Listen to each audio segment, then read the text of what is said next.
I do feel immense amount of pressure. You're supposed to be married and have children. I'm like the only one in Kansas that is a Jew of my color.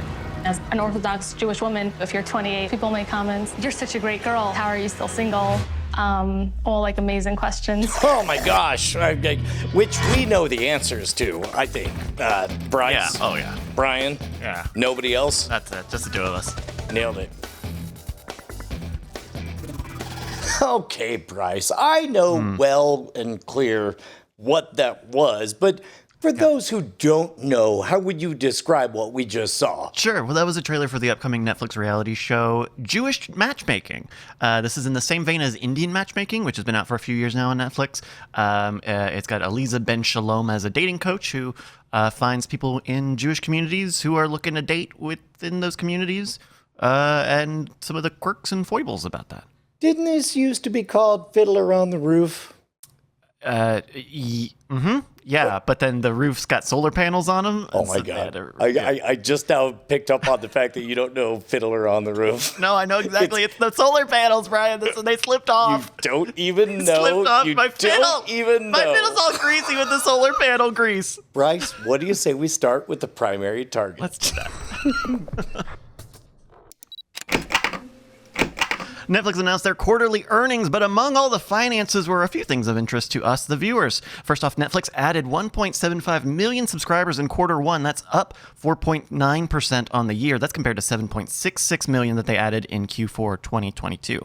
Total subs are now at a total of 232.5 million users. It raised paid subscribers in every market except one, up 100,000 in United States and Canada, up 640,000 in Europe, the Middle East, and Africa, 1.5 million up in Asia Pacific, but down 450,000 in Latin America. This is Netflix widening its lead on Disney. Disney last reported that they have 161.8 million compared to Netflix's recently announced 232.5 million. Brian, this is a bigger gulf than it seems when we think of the neck and neckness of Netflix and Disney. I gotta be honest. I thought that all the cards were, and you know what? Maybe factually, all the cards are still stacked in Disney's favor, but just Netflix has that first mover advantage. Yeah, they have 8 years on Disney Plus. Well, yes, and also being first in the entire space and all that stuff. Yeah. Do you think that? Well, you know what? We're about to have a conversation about growth versus momentum of growth. Yeah. Like there's factual growth in terms of numbers, then there's momentum growth and whether or not it's leveling off. What else you got? Well, let's go on to this. The password sharing crackdown for Netflix is coming to most of its markets by the end of July. This is a delay from the earlier plans to launch in the United States in quarter one. While it does lead to higher cancellations at launch, quote, as borrowers start to activate their own accounts and existing members add, quote, extra member accounts, we see increased acquisition and revenue. Canada paid membership base is now larger than prior to the launch of the paid sharing plan, and revenue is growing faster than in the US. For $8 Canadian, around $6 US, per month, per person in Canada, up to 2 people can be added to a standard or premium account. So Canada, New Zealand, Portugal, and Spain, they all got this idea where you can buy an extra member for your existing plan instead of everyone going and buying their own. This was also tested in Chile, Costa Rica, and Peru. They've emphasized that there will be improvements to make so that you can make sure you can access Netflix while you're traveling and in hotels, which is kind of a softball answer to the worry everyone has about, truckers and people who are not in a central place at one time. How does this shake out to you, Bri?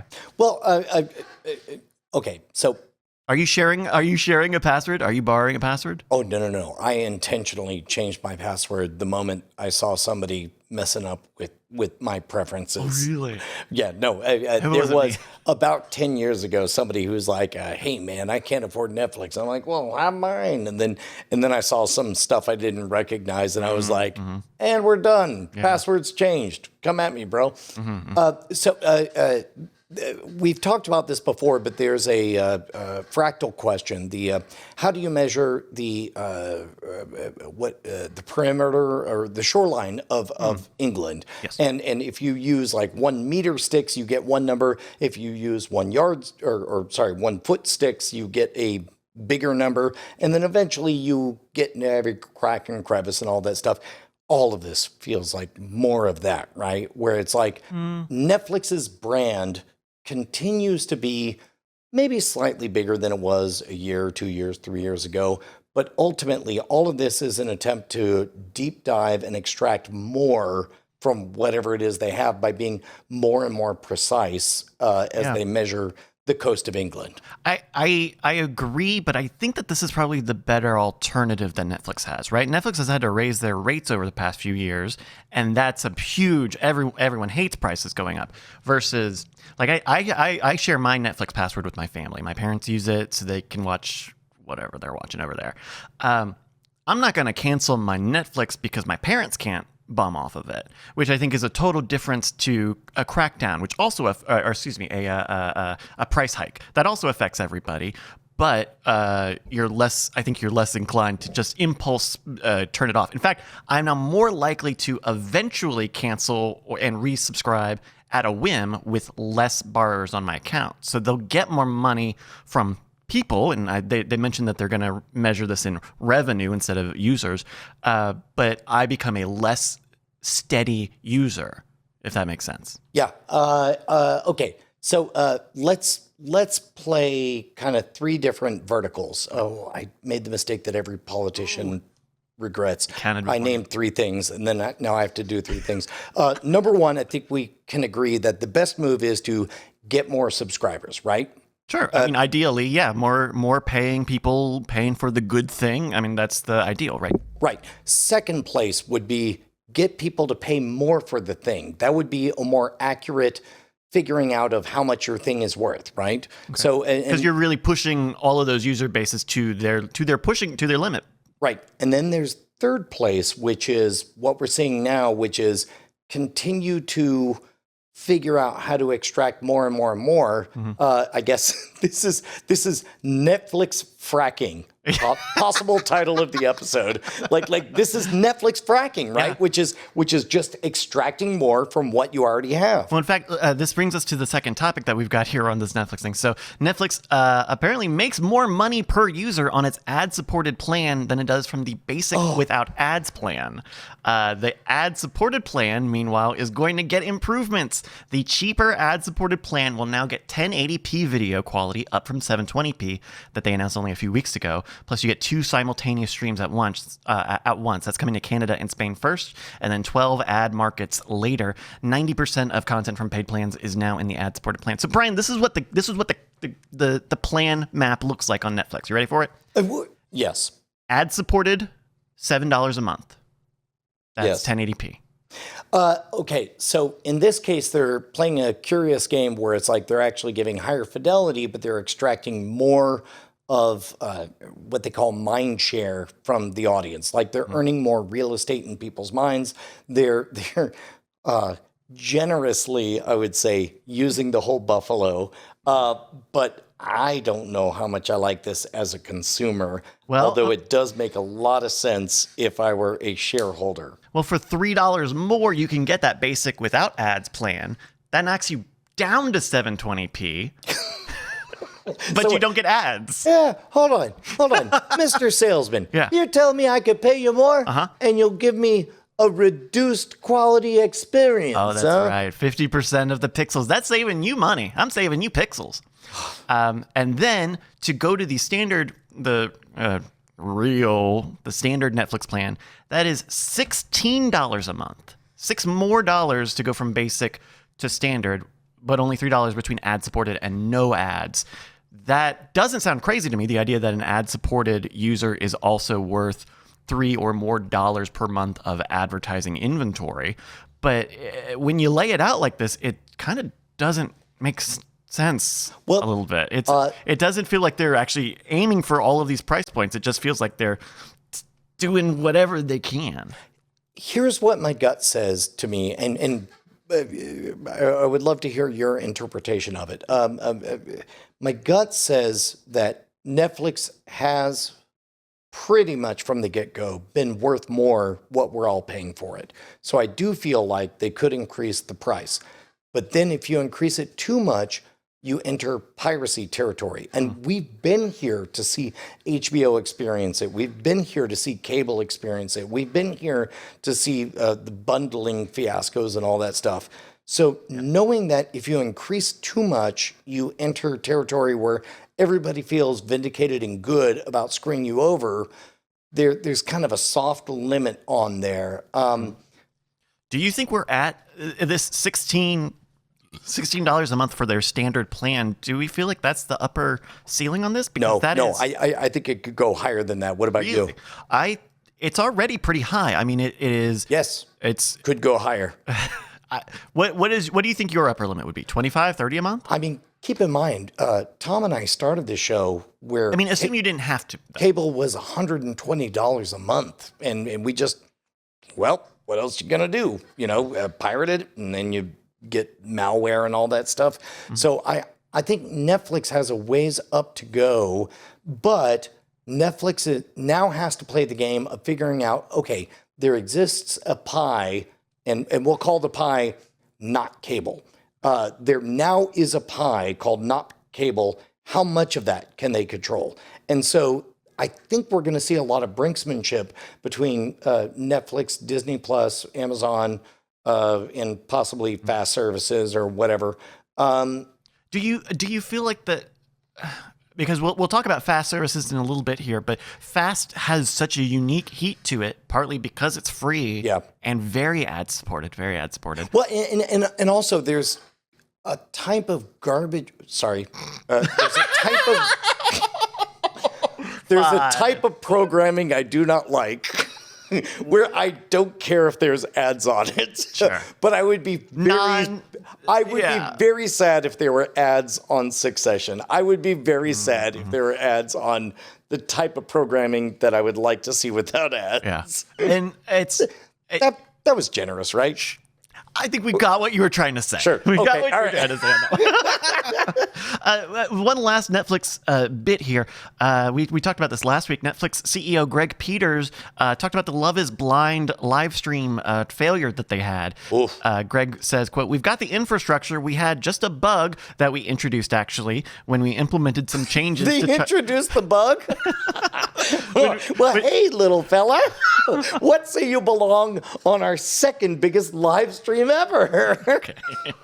And so we implemented those changes to try to improve live streaming performance after the live broadcast of Chris Rock in March. We just didn't see this bug in internal testing because it only became apparent once we put multiple systems interacting with each other under the loads of millions of people trying to watch Love is Blind. They said 6.5 million people ended up watching the special on demand, and that the Chris Rock special from last month, about 90% of viewership was on demand, not live. Nothing in the official statement sounds contradictory to our discussion last week when I was suggesting that maybe you would have multiple redundancies and maybe you would make sure more people were on duty during your very first, biggest, most important live stream ever. And maybe you would invest fewer resources into your second, that's a reality show reunion. Oh, yeah. I mean, the subtext of this is, our people screwed this up. This is a people problem, and heads are gonna roll. I mean, the fact that they say in these, both of the co-presidents, co-CEOs of Netflix gave a message, and both of them were like upfront. We have the infrastructure. Netflix is big enough to do this. It was not a infrastructure thing, which is a very specific positioning, I think, for what is a very user-focused problem. Although it does, like, okay, so we have our first two at-bats with the Netflix Live special. In the very first one, we had that, again, by and large, incredible achievement with Chris Rock. However, the talent flubbed one joke out of the entire thing. They massaged it, they fixed it, or whatever. So, hey, a thing that can happen during live things, talent maybe mixes up something. Second of all, we have, again, not infrastructure. We have humans behind the scenes maybe mix something up or whatever. When it's like Netflix is a software company, you do have to catch. I mean, when it's showtime, it's showtime. You got to catch bugs like this. Like, I get that it happens, but also you didn't do the show. This is exactly where I was hoping you would point to. I suspect that where we will end up will be something close to like the Late Show or the Tonight Show or whatever, something where it's pretty much live, but you have 3 hours to do nips and tucks and fixes and reshoots and. Well, that was what they were doing with their talk shows. You know, they had the Chelsea Handler show. They had I don't know if the Hassan Minaj show was like that, but this was something that Netflix was trying. The idea of like, we'll do it in the day, we'll put it out on a certain day or at a certain time of the day, and the fact that we don't see any of those shows anymore, I think, is the writing on the wall. Well, but even they weren't live, right? Right. If you ask anybody on the street, like, hey, late night programming, is it live? Yes or no? They'll probably say yes, but it's not. That's the sweet spot, I feel like. So then, when it comes to production, something that has enough of a buffer where it feels like it's live and regular. Now, I mean, I think it's tough. Like, I don't think you can sustain a Netflix live product with just a stand-up and reunion shows. Like, I think if you get, when we've talked about sports before, I think if you get a sport within Netflix, you have a fantastic opportunity to do a lot of live events that are not as valuable in VOD. Actually, they're more valuable live because you only can get that attitude. I think that there's an opportunity there, and also we've talked before that Netflix is going to stream the SAG Awards next year, so there's a lot of all eyes on Netflix until then because they have to really prove that they can handle the Screen Actors Guild Awards. Well, especially because that's an opportunity for a bunch of Hollywood people to do surprising things. Yeah. All the Netflix jokes that they're going to make alone will be worth the promotion, I'm sure. You know what? That is, in and of itself, a really good point. How much of live, it boils down to what do we hope to feel from live? We hope for a surprise or the possibility of surprise. Yeah. And we want something that is unexpected, right? If everything goes to plan, that's great, but what you want is the flub. You want a happening. You want a mistake or a crash or something. Like, that was, I don't know, I feel like that was such a big vulnerability with this live reunion that they were doing. Live reunion shows can and have gone off the rails, and so it just feels doubly tough that they couldn't put it over the line. So funny because I want to picture, like, at a pitch meeting, somebody's like, it's reality, anything can happen. And then some investor's like, yeah, but what if everything went according to plan? What if no surprises happened? That would be best for us. Oh, I mean, it would, on paper. It's tough. I think sports is a really interesting opportunity there. I don't know where which sport would trust sports is in a unique category. I think live comedy is in a unique category. The reunion, I mean, to be honest, I just have to fault Netflix for not dedicating enough resources for this one. Not enough redundancies, not enough preparation for everything to go wrong. Yeah, and Netflix is taking the silver lining on this, right? They're saying like, yeah, we had a bug, but we didn't catch because we were just too popular, everybody. We're just a little too smoking hot over here to really, they're really putting the best spin on this. Last bit of Netflix news here. Netflix is showing some signs that it is still serious about gaming. Joseph Staten, a co-creator of Halo and Destiny, the video game series, is now the creative director for a AAA multi-platform original game at Netflix. Netflix previously said it has 16 titles in development in-house and about 70 in development with third parties. That's in the future. In the rear view, though, is DVD.com. Netflix is ending its DVD by mail service September 29th this year. Bryce, which of these would you like to talk about first? The past or the definitely alive future? I mean, let's kill the past very quickly. I mean, I never did DVD by mail. Oh, I did. I believe I paid $300 for Chrono Crimes or Time Crimes or whatever. What? Chrono Crimen, whatever it was. It was a Okay. Spanish language time travel movie Okay. that definitely sat like I really intended to watch it, and I just Time crimes. never did. Never did. Probably paid $150 for it. Because you held on to it and never gave it back. Yep. Didn't they charge you at some point to just say like, No, they were happy to continue to charge me for the opportunity to send it back, and turns out $5.99 a month adds up. Yeah. Who knew? oh my goodness. What about you? So I never did the DVD by mail, but streaming, I don't know, you look back now and the streaming just makes sense. Instant video just makes a lot of sense. Yeah, why are we going to buy DVDs and send them in the mail? The game... know. Bryce, that's the kind of talk you say if maybe you were streaming before it was legal to do so. Excuse me, officer. This was not... What is this going to play? It was a different time. But I don't know. You couldn't do this now. Like I think even Redbox was out here saying like, let us buy the DVD business, and Netflix doesn't want to sell it to them. Have you played any of the Netflix games? I still have not, and I should. However, here's my question: is when they say they have all these games in development, are we talking about like AAA titles that are going to be streamed? Because I have yet to see any kind of gaming streaming service that works at all. Full stop, bar none. They've all been awful. Yeah, I have to imagine that is not in the short-term future for Netflix, is game streaming. Game streaming is such a very specific problem, and they're already having issues with the live video. So let me propose the following. What if it was closer to like a Jackbox Games thing, like Quiplash, something where it's like a second or two is not going to totally ruin the experience, something trivia related everybody can play. Yeah, I mean, I think that makes a lot of sense. Though on the flip side, some of those games are so light that you could just buy that. Like I have one on my Apple TV. It just runs on the device instead of through Netflix. But I think that there's space to do it. But that and AAA games usually don't intertwine. I think that this is gonna be.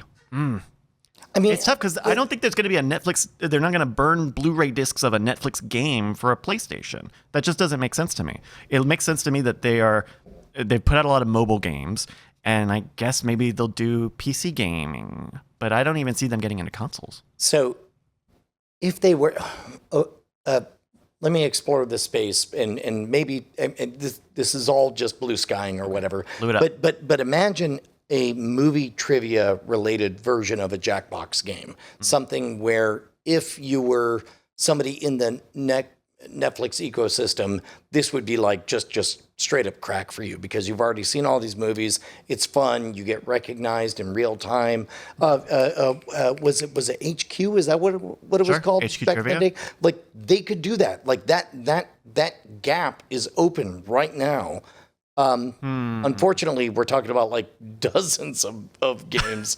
So I'm interested in what a AAA multi-platform original game looks like. They've bought some games that are bigger indie hits. They had Into the Breach.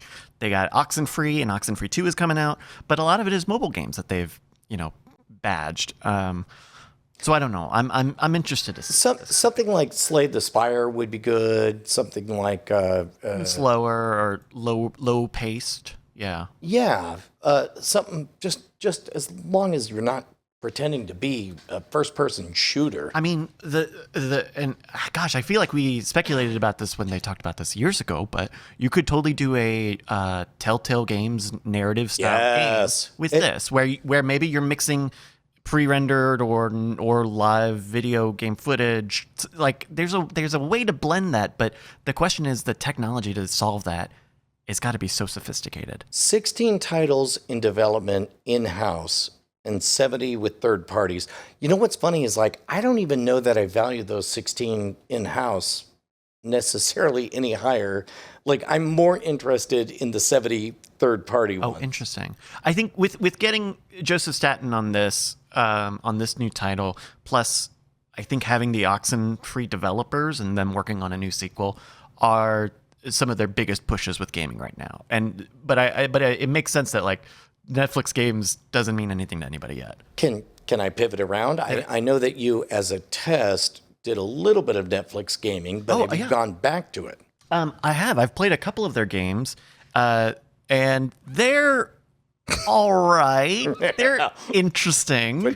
Put that on a movie poster. Well, because Netflix original. Bryce says they're all right. like if you look at Netflix's user base, which is probably a lot of children, it makes sense that you would have like a SpongeBob Diner Dash game. It just makes sense you would have a SpongeBob Diner Dash style game that you just ripped the microtransactions out and you bought from somebody. Right. Like it totally makes sense that you've got stuff like that.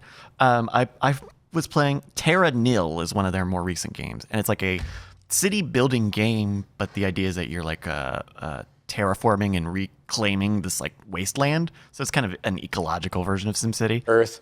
Yeah, it's neat, but it's not blowing my socks off. It's a very good mobile game, which is a little classist. So it's unfortunate. We don't have a poster child for Netflix gaming yet, right? So Not really, because those bigger games have already been out for years. I would imagine that behind the scenes, now's a good time for Netflix to spend money, possibly take a loss on a game just to point to one thing that is a winner. And you know what? You can help us. How can you help us, Bri? By heading on over to patreon.com/Cordkillers. What? Now, what's over there? No, that's right.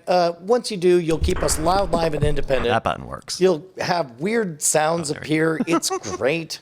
Most importantly, you'll get your own RSS feed where you get early access to our Spoilerin Time podcast. You'll get exclusive access to our After Things podcast. After Talk. After Talk. That's okay. Well, that's one for each of us, isn't it? Thank you for supporting us. This is what happens when Tom's not here. All right, Tom. Patreon.com/Cordkillers. That's right. Please give us money. That's right. If you give us money, Tom will come back. We will fix this. Some of you may have noticed that Tom's not here. That's because he's been kidnapped. And the only way to free him is by going to patreon.com/Cordkillers. That's right. Well, let's talk about how to watch how to watch. I was almost gonna let you get away with that, but that was too good. It can be hard to understand voices and dialogues and scripts around here, really. It can be hard to understand voices and dialogues in TV shows and movies for a lot of people. You can turn on captions and jack up the volume, but some folks have settings in their speakers that can help. Amazon wants to find a way to give that to its Prime Video service using the new Dialogue Boost feature in select Prime Video shows in English.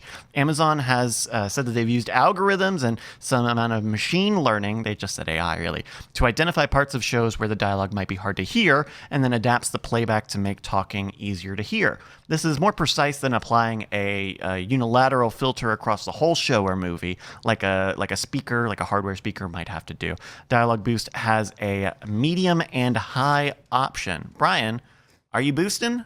What, a booster? Are you a booster? No. I fully embraced just closed captions, except for the fact that one of my computers doesn't have the GPU power to handle the rendering of closed captioning, so it does this flicker thing that drives me nuts. But so here's an interesting way to reframe this discussion. Sure. When I worked at a movie theater, I was a projectionist when Jurassic Park came out, and a lot of people complained because everybody was so quiet, and then all of a sudden the monsters were loud. That was an intentional decision by Steven Spielberg because he wanted the dinosaurs to be unbelievably loud. So as a result, everybody in the theater would have to crank up the volume and all that stuff. It resulted in a objectively unpleasant experience for a lot of folks. Likewise, nobody wants to admit that, they're getting older, they can't hear things or whatever. Plus, on top of that, you have the vector of the fact that a lot of the things that we watch have a lot of made-up words in it, so or accents that you're not familiar with. Okay. So it becomes difficult to figure out, am I supposed to know that word or whatever? Which is what, like, I've leaped all the way to the other side, and I don't care. Just give me the closed captioning. This does seem like a good fake out mushy middle, but I expect if I was going to place a bet, I think a lot of directors, showrunners are not going to be thrilled with this thing that alters after the fact the product that they've worked so hard to create. What do you think? I definitely get that, because there's a line, right? There's a push and pull between studios and creators a lot of times. So I understand that. It doesn't seem, I don't know, I guess we'll have to see. At the moment, Amazon is only doing this with their Prime originals. So that's Jack Ryan, The Marvelous Mrs. Maisel, Harlem, some movies like The Big Sick, Beautiful Boy, and Being the Ricardos. Which, by the way, all of that tracks, because that would be properties that they own. And if any of the creators had a problem with it, Amazon would say, hey, who's writing your paychecks? Yeah. Why don't you sit down? Well, so I guess there's a lot of different angles, right? There's the directorial vision element, but if what this is basically the way it looks like is it's a new audio track on the settings. So you presumably would still go into the original audio or your default audio for a show and would have to choose it. And is it better to have this process where we say, well, we took your show, we put it in the black box, and it came out, and we spat out this slightly better one, and it's better than if we just put one big filter over every, like we even had some folks in the chat, boost the center channel, and that'll do it. But that is not a precise way to do that either. This really would be a good thing for everybody to write us at cordkillers@gmail.com. Yeah. Because there's the legal side of it, too, that we haven't even touched. Before we get to the legal part, already we know it's like, what's the difference between this and having an EQ where you can figure out, like, oh, this is where human voices live. Let me boost that or whatever. Because right now, with the way we package video files, like we got a great email from MattBat about this, but video files are not layered. It's not like you can just go in and say, boost that track. That's not where our state of technology is right now. Although I wouldn't be surprised if we're not very far away from some kind of machine learning, auto AI, fixing of things. That's what they say this is. Well, I'm on the other side of this, so I'm going to defer to the listener. I know that we have some listeners who are obsessed with precision all the way to the Dolby Atmos layer, where it's like they want every single channel exactly the way the artists intended them to be. However, I went through the experience of introducing my friend Andrew Heaton to Star Wars' Andor, where everybody speaks with some kind of accent. Nobody speaks regular ass English, and they're all using made up words. And I started it, and he said, "Oh, Brian, could you turn off the closed captioning?" And I'm like, "Of course." And then about 20 minutes later, he was like, "Wait, you know what? Because of this situation and this scenario, maybe turn it on just for the rest of this." Of course. Episode. Finally. He comes over and I ask him, are we going to pretend like I'm not going to, he's like, no, just turn it on. So I don't know what the right answer is on that. Yeah. Accessibility is good, right? More options is better for people. If you're a director, it's going to be hard to look at this and say, well, get rid of that option. Because it's not like the director is always involved in something like dubbing and translation, which this might fall under. But there are times where ambiguity is part of what the director wants. Sure. Like confusion is what you want, and you don't get that. For example, you hear like mumble over radio something, but when you have the closed captioning on, it says, this character definitely says this thing on there. And Sure. and I don't know if that robs you of something or not. Well, and I feel like boosting the volume, however you get to it, is probably better than captions. I don't love captions. They're great. It's fantastic that they're standardized, but and into Matt Bat's email, he mentioned he doesn't like them on comedies because they ruin the punchlines. But also you're altering the art from the artist. It's like the artist turns in the art and says, this work is finished. And then you, some rando company, decide that you should spoil a punchline or you should make it more clear on this part or whatever. Yeah. But isn't that your role? Like, what else is Amazon doing if they're not doing that intermediary stuff? I honestly don't know. This is maybe the perfect uncanny valley between the artist and the producer.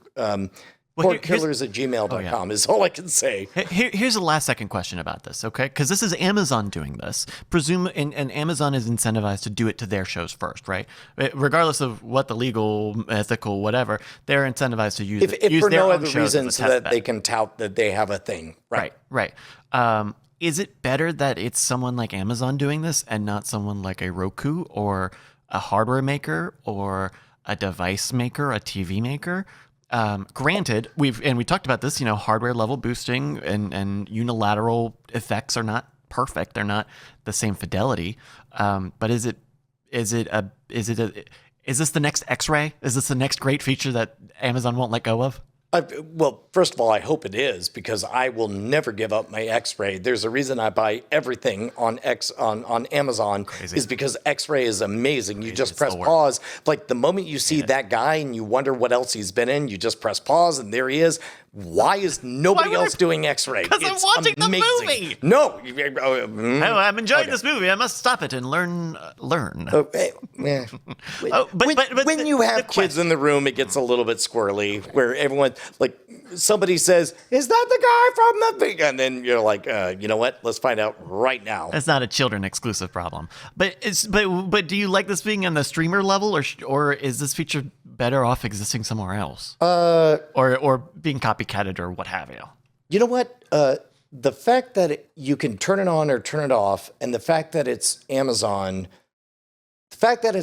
makes me suspect that it's in pretty good hands. The fact that it's limited right now for Amazon-only content makes me happy. Beyond that, I don't know. Beyond that, cordkillers at gmail.com. I like it, it's hard, man, because like Spielberg made a conscious decision to make dialogue quiet so that the dinosaurs could be very loud. And I don't know who gets to take that away from him. Okay, well, I mean, a similar thing, like on my Apple TV, there's an option across pretty much any video app where, reduce loud noises, which basically does the same thing as this, right? It basically compresses the whole thing. And you would get ultimately the same effect of turning the loud sounds down and giving yourself headspace to turn the quiet sounds up. But then at that point, you're chopping through the whole thing, whole cloth.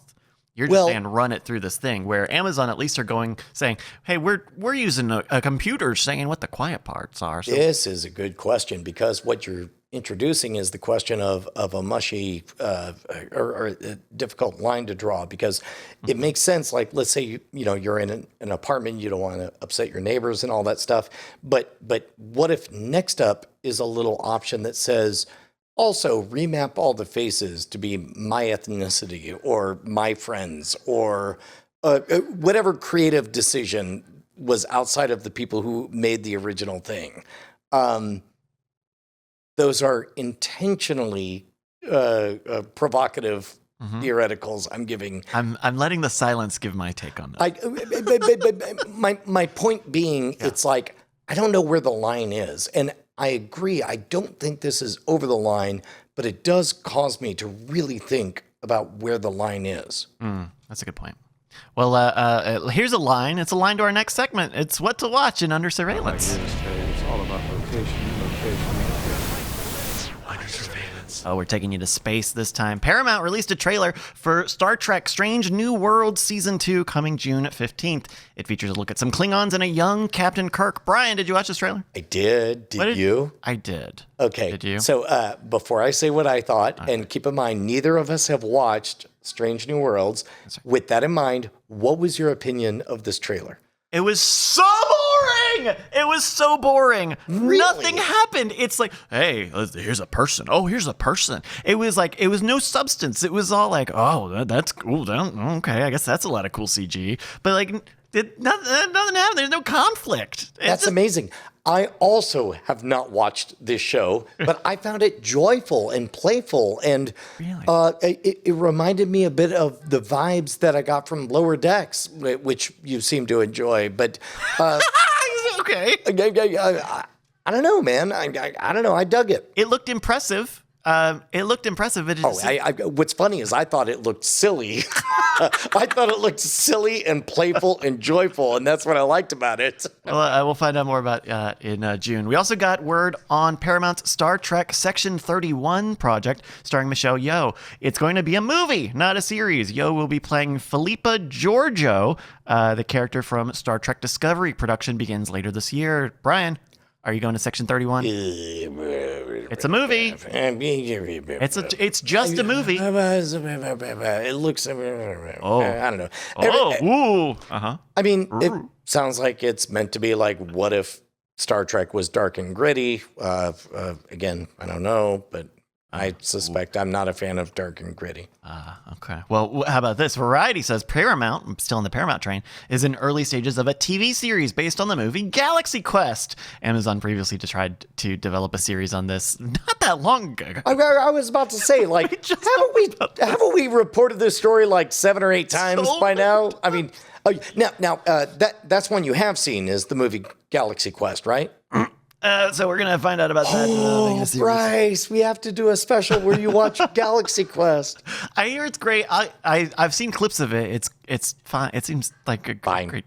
It's a parody of a song that you're that I also not did familiar with. To. Yeah. But I hear it's great. Well, here's something that's great. It's our Eyes On segment, the things that we've been watching lately. Brian, what have you been watching lately? You know what? I'm only halfway through it, but I'm really pleased. Spoiler alert, this is a self-serving pick. The Men Who Stare at Goats. When I read the book by John Ronson, I thought to myself, how on earth did this become a movie? And it turns out the way you make it a movie is by having the main character be a writer who's a stand-in for John Ronson. Yeah, the whole reason I read the book and now I'm watching the movie is self-serving because World's Greatest Con Season 3 ends in early 1983. The Men Who Stare at Goats begins at the end of 1983. Season 4 confirmed. After the fact that everything that this is based on was debunked on live national television. Stories all on World's Greatest Con. I'm really enjoying watching it. It's cool to see production value coming to what, when I read the book, I thought would be an unfilmable movie, but turns out is a very filmable movie. What about you, Bryce? Yeah, they got George Clooney in it. Well, I'm going to tie this in with our On the Lookout. So Star Trek Picard wrapped up this week. It's streaming on Paramount Plus. It follows Jean-Luc Picard, who's doing some Star Trek stuff, some Next Generation-y sort of stuff. We've been talking about it on Spoilerin time. Bri, really quick non-spoilery, how was the finale of Star Trek Picard? Man, I don't even know. You did enjoy Star Trek Picard. I don't know what kind of backflips and exercises it required for them to get through the first 2 seasons, but I'm really glad season 3 is canonically the first season of Star Trek Picard. It's great. It's great. Don't even bother with the first 2. Just something Picard, something, and then just start with season 3. Just go into season. I don't know Star Trek, and I did that when it came out, and it was fine. It's not that it's better. It's better. It's some other show.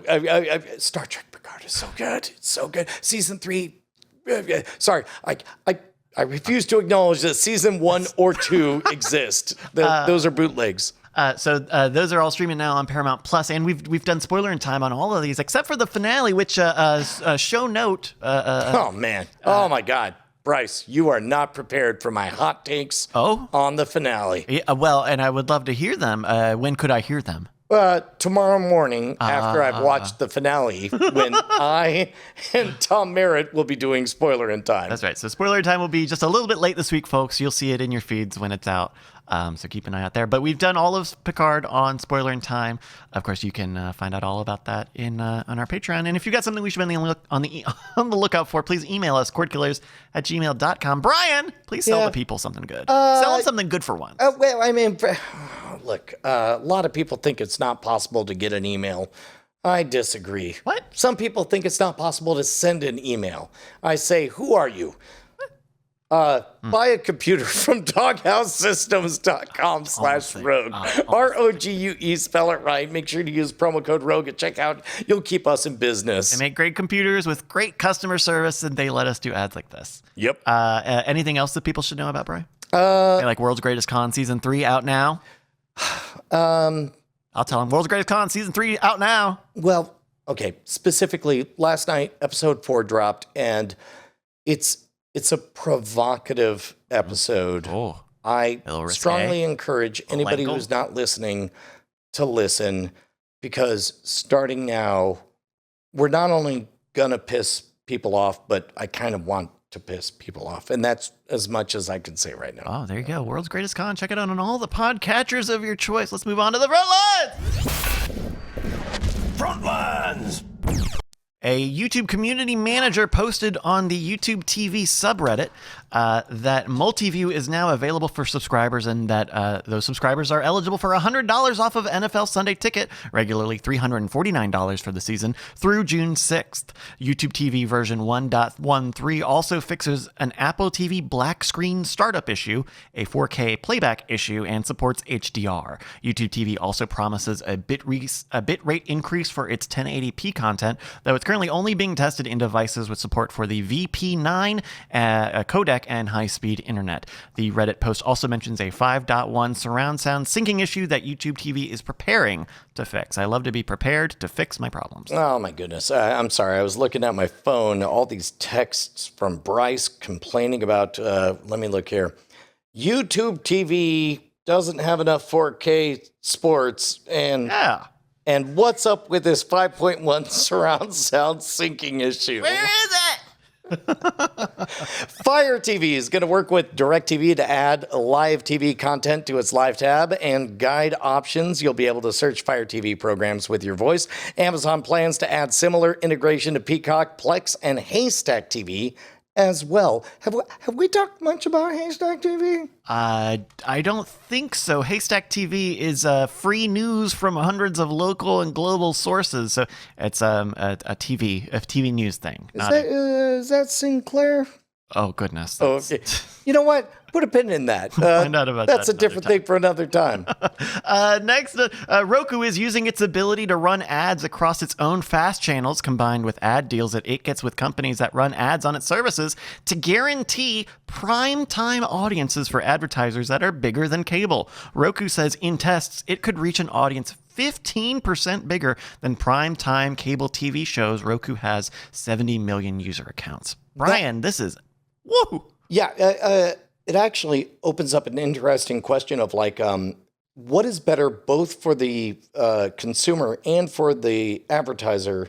Like, are programmatic ads the future? Like why is anything integrated? By the way, for anybody who is not familiar, integrated ads are the ones where your host says, anyway, let's talk about Hanes shirts that I wear or whatever.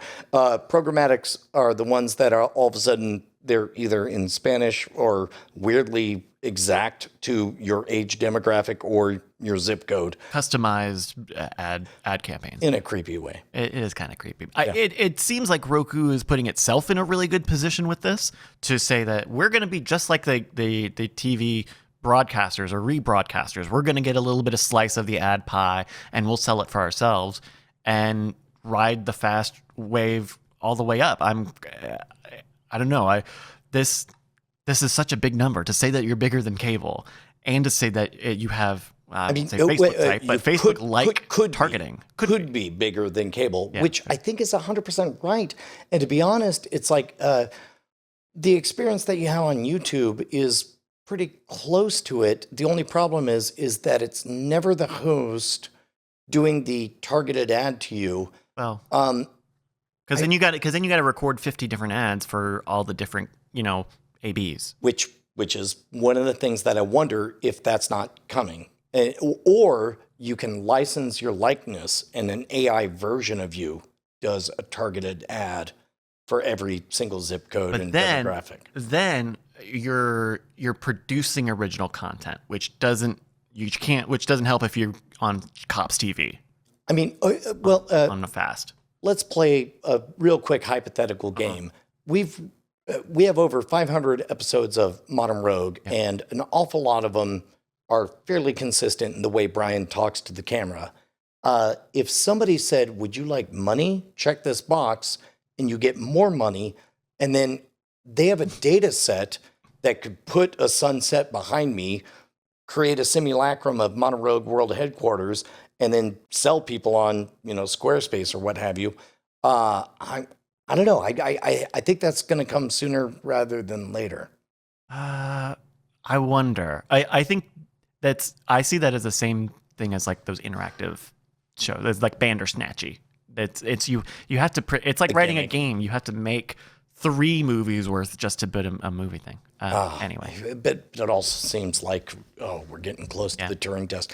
ArcLight's former Culver City, California location is now open as the Culver City, Culver, after being taken over by Amazon, which has its LA offices nearby. It's showing first-run movies and serving as a venue for the premieres of Amazon properties like Daisy Jones and The Six. That seems like a good way to qualify for Oscars. Well, and we've seen that Netflix bought The Egyptian, I think, a while ago. I mean, Netflix has been buying theaters as well. This makes sense, right? If you have more theaters, then it's less you have to rely on the nationwide chains. A few more notes here for you. Rakuten announced 2 new fast channels. The Real channel features reality shows and launched in the UK, and the Crime channel featuring crime dramas launched in Italy April 12th. The next Godzilla movie will be called Godzilla x Kong: The New Empire. Adam Wingard is directing, with the premiere date set for March 15th, 2024. Hannah Waddington, I think it's Waddington. Hannah Waddington, who plays Rebecca on Ted Lasso, will host a holiday special for Apple TV Plus called Hannah Waddingham: Home for Christmas. Disney Plus had a TV series based on the National Treasure series. It's been canceled. Oops. And Lionsgate is in development of a TV series based on the Twilight books. Harry Potter, Twilight coming to TV. They're going to make a Homestuck series next? Like, what? All I care about is Hannah, whatever. Rebecca from Ted Lasso. LHW. Who also was the Shame Nun. That's like, right. just hold on to that. Every time you see her, just think, she's also the Shame Nun. That's amazing. That's right. All right, well, let's dig into the dispatches from the front.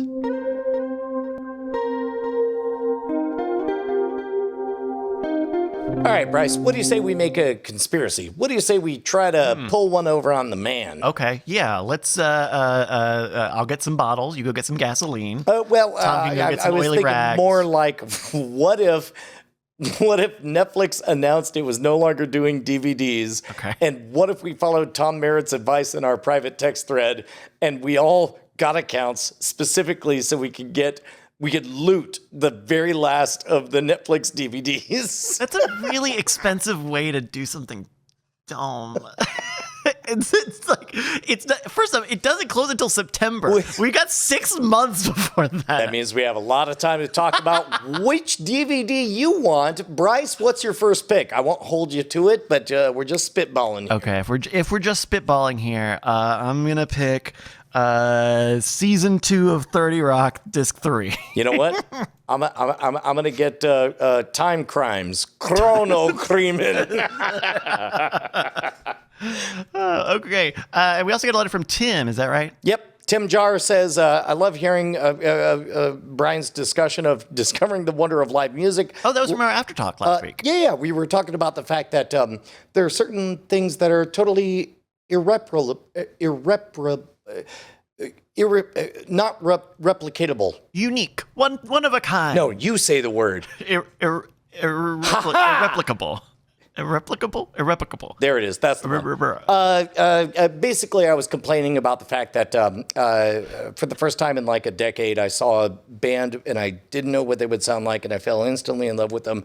And I didn't mention the band, and I didn't try to share the music because it was clear to me that nothing could capture that moment of a live venue. And part of it was because like a cold front was coming in, there was thunder and lightning. It was awesome. But Tim's point was basically, eventually it's close enough. Like as memory fades, you could share that. Yeah, recorded versions of concerts are great if they're shot really well. You can get a first class viewing angle from a well produced concert movie that doesn't happen as much nowadays. But I think that could be something that we see with, we talked a lot about Netflix Live, like music. If they're not doing them in Fortnite, film them, put them on Netflix. Wow. I don't know. Why not? To my absolute shock and surprise, you just caused me to be more sympathetic to Fortnite concerts. Because there is something about like quote unquote being there, whatever flaws happen. Like there was some moment that a gust of wind caused the guy's hat to fly off and reveal his bald spot. And he couldn't care less because he was too busy in the middle of a face melting solo. And like you couldn't program that. You couldn't capture that. You couldn't experience it anywhere but right there. You're going to find out that they have a wind machine that does the scene, the Act 3 gust, so that it's right at the like. I go backstage and the guy grabs his bald spot, pulls it off. He's got regular hair. Cordkillers@gmail.com is where you can reach out to us. Please, please, please. We love all of your thoughtful discourse. Please join us. Also, man, Tom Merritt over there weeping in a corner, tied to a chair. They're doing the show without me. If you want him back. Well, you can support us on Patreon, patreon.com/cordkillers. Our website is cordkillers.com. Our email address is cordkillers@gmail.com. And we're live on twitch.tv/Night Attack Mondays at 7 p.m. Eastern, 4 p.m. Pacific. We'll kill your cords next time. Hey, Tom Merritt, what's going on? I'm just hanging out here watching this scroll go by. What are you doing? Trying to set up a bit where we thank our beautiful, beautiful patrons, all these wonderful names. I'm sorry, I'm too distracted looking at these beautiful, beautiful patron names going by. Look at that one. I mean, if you wanted to be one of these people, patreon.com/cordkillers would be the place to go. I mean, they're scratching our itch, like, because we're addicted. As long as it's consensual, like, we're addicted to their money. And love. Might as well face it. Well, God damn it. Diamond Club hopes you have enjoyed this program.